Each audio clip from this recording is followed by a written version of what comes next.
দক্ষিণেশ্বর অঞ্চল Dakshineswar high school ছাত্ররা আজ স্কুল গেটে তালা মেরে রাস্তা আটকে পথ অবরোধ করে আন্দোলনে নামল। স্কুলের ছাত্ররা তাদের দাবি 11 ক্লাস থেকে দ্বাদশ ক্লাসে ওঠার পর তারা পাশ করছে না ফেল করছে জানতে পারছে না, রেজাল্ট পায়নি, তারা এখনো দ্বাদশ ক্লাসে ভর্তি হতে পারেনি। মিড ডে মিল স্কুলের ছাত্রছাত্রীরা পাচ্ছে না, স্কুলের কম্পিউটার শিক্ষা পাচ্ছে না। এই সমস্ত কিছুর পেছনে রয়েছে স্কুলের প্রধান শিক্ষিকা সুচিস্মিতা মুখোপাধ্যায়। এর আগে স্কুলের শিক্ষক শিক্ষিকারা আন্দোলন করেছিলেন। এবার আন্দোলনের পথে নামলেন স্কুলের ছাত্রছাত্রী এবং অভিভাবকদের অভিযোগ, তারা সরকারি স্কুলে প্রচুর পরিমাণে টাকা দেওয়া হয়, স্কুল কর্তৃপক্ষ টাকা নেয়, কিন্তু শিক্ষার পরিবেশ ক্লাস ছাত্রছাত্রীদের সঠিকভাবে দেওয়া হয় না। স্কুলের প্রধান শিক্ষককে ওই স্কুল থেকে সরিয়ে কিন্তু তারপরেও অন্য কাউকে দায়িত্ব দেওয়া হয়নি।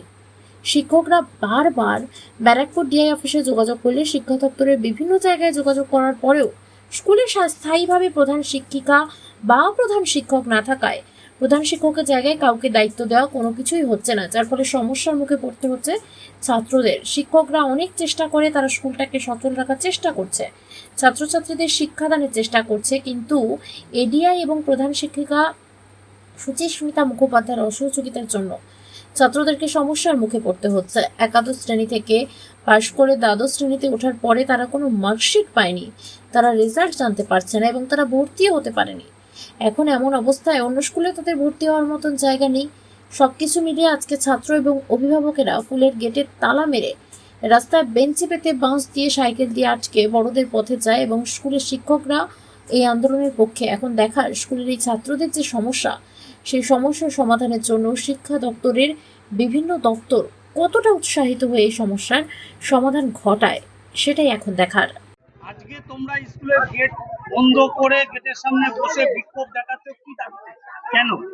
আমাদের স্কুল এখনো অবধি আমাদেরকে ভর্তি করা হয়নি। আমরা 11 থেকে 12-এ উঠেছি, তার কোনো রেজাল্ট পাইনি এবং আমাদের ভর্তি করতে হবে। যেহেতু আমাদের 3rd সেমিস্টার এসেই গেল, সেপ্টেম্বর মাসে আমাদের পরীক্ষা, তাই আমরা পথ অবরোধ করেছি এবং স্কুলে আজকে স্যার ম্যামেদেরও গেটের সামনে ঢুকতে দিইনি কাউকে, স্কুলেরও তালা মেরেছি। যেহেতু আমাদের একটা বিচার চাই, যেহেতু আমাদের সামনে পরীক্ষা, এটাই আমাদের মূল দাবি। আমাদের থেকে প্রচুর পরিমাণ ফিস নেওয়া হয়েছে, তার সত্ত্বেও রেগুলারলি ঠিকভাবে ক্লাস করানো হয়নি এবং ওনাকে এইসব বিষয়ে কিছু বললেও টিআইসি ম্যামকে উনি কোনো কথা শুনতেন না। উনি ইরেগুলার ভাবে এরকম স্কুল চলতো, আমাদের কোনো ঠিকমতো ক্লাস হয়নি। আপনারা দেখতে পাচ্ছেন আমাদের থেকে কত করে ফিস নেওয়া হয়েছে। আজকে স্কুলটা যে 11 ক্লাস থেকে 12 ক্লাস উঠেছে, কোনো স্টুডেন্টের একটা উনি রেজাল্ট দেননি টিএ ম্যাম। তারপর এই স্কুলটার কোনো, আমরা যে আমার ছেলে যে ভর্তি করলেন আজকে সায়েন্স নিয়ে, পিওর সায়েন্স নিয়ে, উনি একা ভর্তি হয়েছে, কোনো আমি সাহায্য পাইনি। এর জন্য আমাদের থেকে প্রচুর মাইনে নেওয়া হয়েছে, কোনো সাহায্য আমরা তাও পাইনি। কত মাইনে নিয়েছে? আমার প্রথমে নিয়েছিল আপনার 1800 টাকা, এবারে নিয়েছে 2627 টাকা। তাহলে এই যে এইবার তো 12-এ উঠলো, হ্যাঁ, তাহলে তো 12-এর তো তাদের ভবিষ্যৎটা কি হবে? উনি কোনো রেজিস্ট্রেশন আমাদের হয়নি, আমরা তার জন্য আজকে আন্দোলন করছি। আমরা কাল ডিআই এসেছিলেন, ওনার সঙ্গে কথা বলেছি, উনি কোনো আমাদের কথা শোনেননি। ওনার সঙ্গে যে পুলিশ এসেছিলেন তাদেরকেও আমি বলেছি সাহায্য করতে, ওনারা বললেন আমার কোনো সাহায্য আমরা করতে পারবো না।